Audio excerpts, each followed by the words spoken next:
That's no problem. Yeah, I mean that's how it works. That's how drainage works. Like, Yeah. split it in the corner like that. Um. Yeah, that's fine. Um. It might be simpler to put your to start your drain like that outside of a curve. So like where there's PCs that point the curvature, it might be simpler if the drain was flowing this way and then from here. But that's neither here nor there any grand scheme of things. So it's fine how we have it here. Okay, and But put your flow when, arrows on your put your flow arrows of your drain on your drawing as well, and mark out your high points and low points as well. okay, and for the drain profiles, the grade of the drain profile would have to be the same as the road. No, not necessarily. I think I mentioned this before. If you have a drain that is of constant depth, then yeah, it would be the same grade as your road. It would just be like an offset of whatever your road profile is. But in some instances, you need a drain to be lower if you have a culvert crossing or whatever the case may be. So it could vary as well. Okay, and for the culvert crossing, like where the road right underneath, where would the crossing go? Okay, so there's drains all here. Is there any culverts crossing in this area? Yeah, like from catchment 8 would go down to 14, the drain along there. Okay, so what you would normally do is try to make sure your culvert. Just one second, sorry.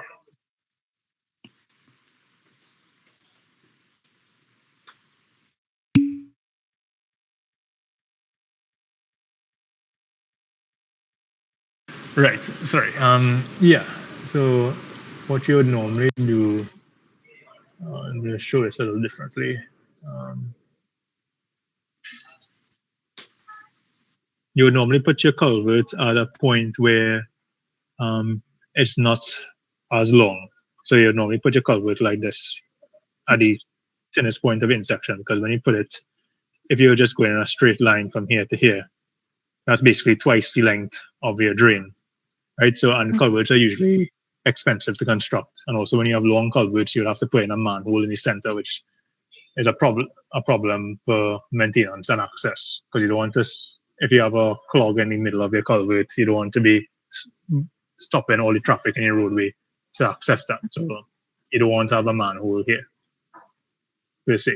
That's why you would run your drain that way, go here, and then something similar. Okay. Yeah, makes sense. Yeah. So that would change the catchment, would it? It would change it slightly, but this small area is not going to make a big difference in your overall catchment. Okay, so I could leave it like that. Yeah, that's fine. Yeah. Okay. And when you were talking about the TC values being 5 minutes and up, can't just use the equation of the line to get the values less than 5, or just use the 5 minutes? No, usually 5. The values less than 5 are usually too excessive. So you would end up with very high rainfall intensities, and to design for that wouldn't be economical. Okay. And when you take in the longest drainage path, that would be like from the highest point to the lowest point, or like from corner to corner, just the longest? Yeah, it would normally be your longest from your highest point to your lowest point, yeah. So like for catchment A, it would just be from the middle straight down, not from the middle to the corner, right?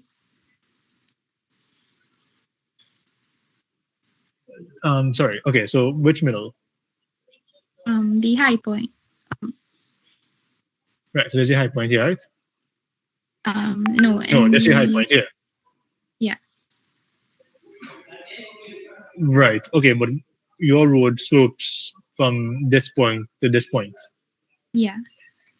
Okay.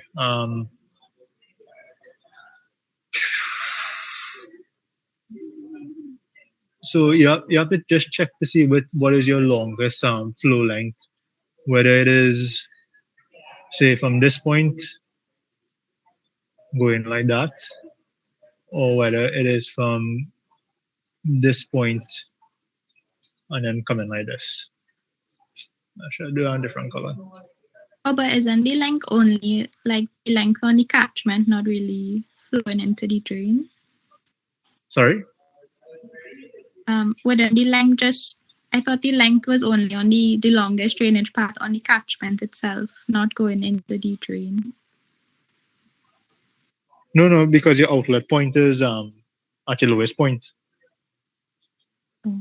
Well, your point that you're considering as your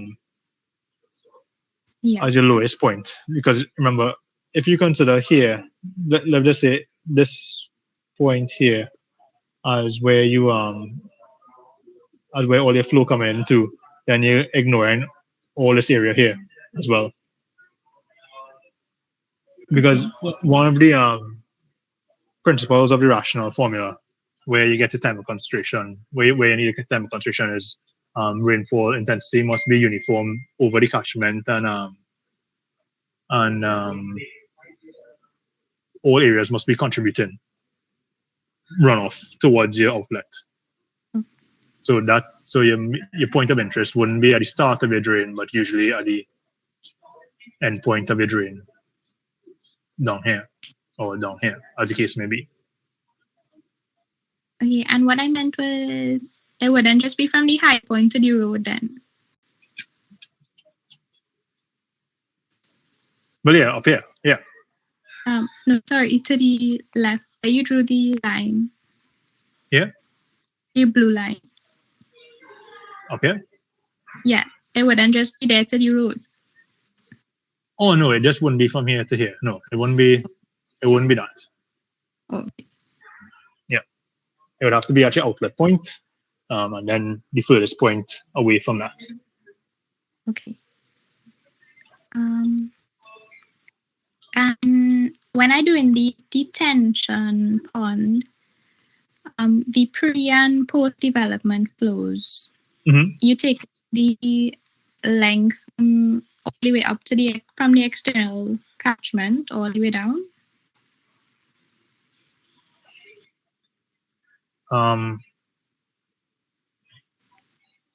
So are there external? So you have this external drain, if I remember correctly. You and Andrew, you have external drain at the top here, right? Yeah. Right. But that drain is flowing into your detention pond. Yeah. Then. Then that you would have to consider it, but you don't have to consider the development of this in your in your post per se, in your post calculations.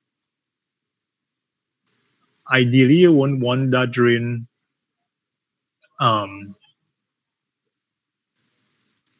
going into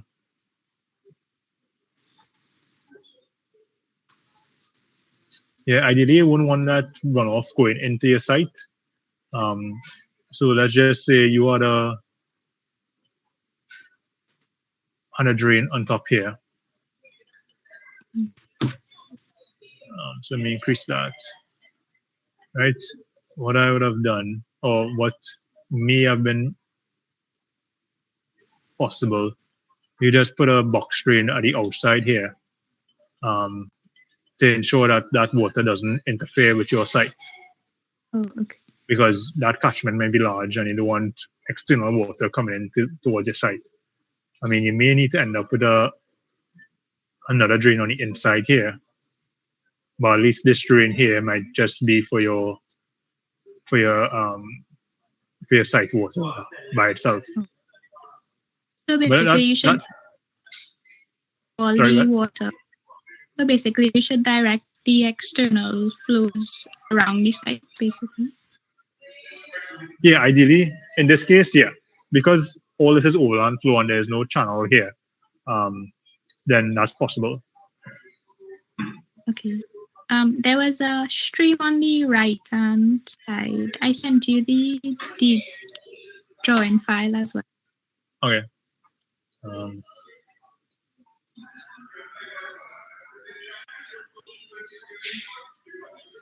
Let me see how long it will take to download.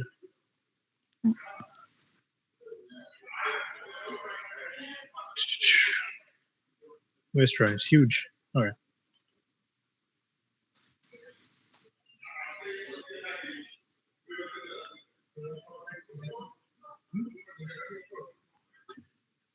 Right.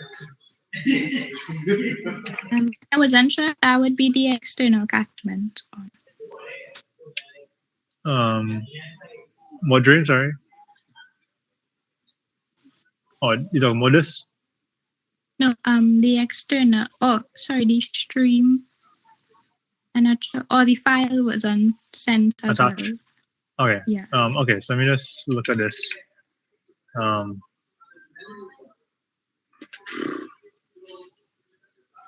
Okay, so you're saying there's just some arbitrary stream.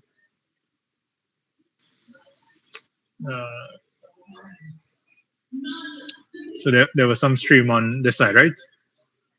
Yeah, one there and then one running right next to it through the site connected.